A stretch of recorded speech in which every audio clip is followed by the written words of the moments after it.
Next at 6, 3 minutes and 19 seconds. That's how long a local 7th grader was underwater during a March incident at the Sun Prairie High School pool. News 3 has obtained the video of the incident from the city's police department, and investigative reporter Adam Schrager joins us now to provide details for the first time of what happened to a student from Patrick Marsh Middle School. The most important thing to say right off the bat is that Trayvon Allen is doing fine, and by all accounts, being underwater for 3 minutes and 19 seconds could easily have led to all sorts of physical problems, but that has not been the case. His parents are thankful that he's alive and that the pool manager jumped in to get him out, but they're wondering why it took so long and why no grown-up noticed what was happening. We've blurred some of the images so as not to identify any of the other 137th graders who were at the pool that day.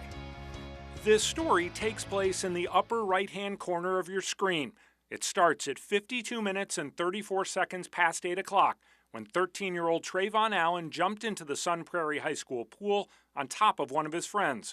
The story won't end until he gets out. I remember losing my last breath and telling myself like I need to get air, and then I blacked out. One of his PE teachers, Neil Chase, is in the yellow shirt. I know as a parent, I saw a lot of things that I wouldn't have allowed. Andrea Allen is Trayvon's mother. He's still my baby. He doesn't need to be in the shallow end, but his dad, Jackie Musgrave, says he's not comfortable in 12-foot deep water. They never asked us, can he swim or not? By now, Trayvon has been under 45 seconds. The lack of oxygen to his brain has left him unconscious. Just put the lump in my throat to think about it. Mr. Chase leaves his post 50 seconds after Trayvon jumped in to speak to another teacher, Crystal Brandel, who's at the diving boards. That guy should have been in the water getting him out of there. No one seems to notice Trayvon at the bottom of the pool. And that's all you're thinking when you're looking at it, like, oh my God, how long is he going to be down there?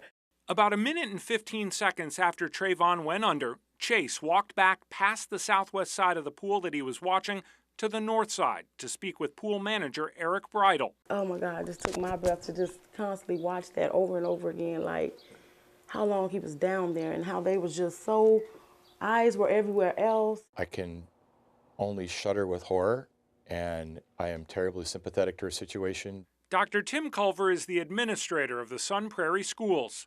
He's seen this video. I watched it a couple times. What stands out from watching that videotape to you?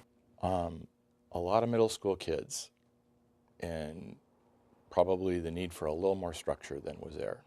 Almost 2 minutes into the affair, Chase is still talking to Bridle.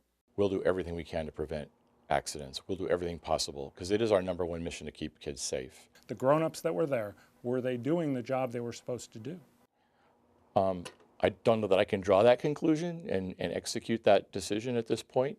I think when there's an accident, something right didn't happen and it needs to be corrected.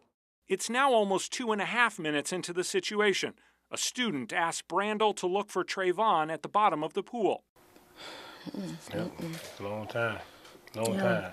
Real long time. Trayvon is an athlete who runs track. It may have helped him at a stage when others underwater this long are losing brain cells. If my body wasn't so strong, it would have, would never been to hold on that long. Still, doctors want him to undergo therapy to deal with the mental impact of this ordeal. Of course, we're thankful that he's alive, but he almost wasn't. And, I just have a real uneasy feeling behind that. 3 minutes and 19 seconds after Trayvon jumped in, Bridle pulls him out. 3 minutes, 19 seconds. Not acceptable. Not acceptable. It's not. Because you could have easily been dead in 3 minutes and 19 seconds.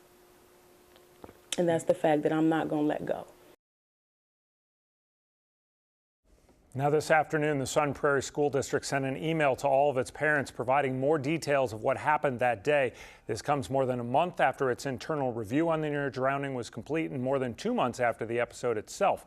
Among the details included, the district told parents it did not file the state-required paperwork showing 2 PE teachers on duty that day were actually trained lifeguards. So how's Sun Prairie going to prevent an incident like this from happening again? You heard the district administrator talk about it.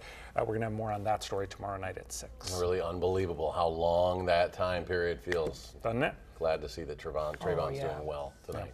Adam, thanks. Thank you.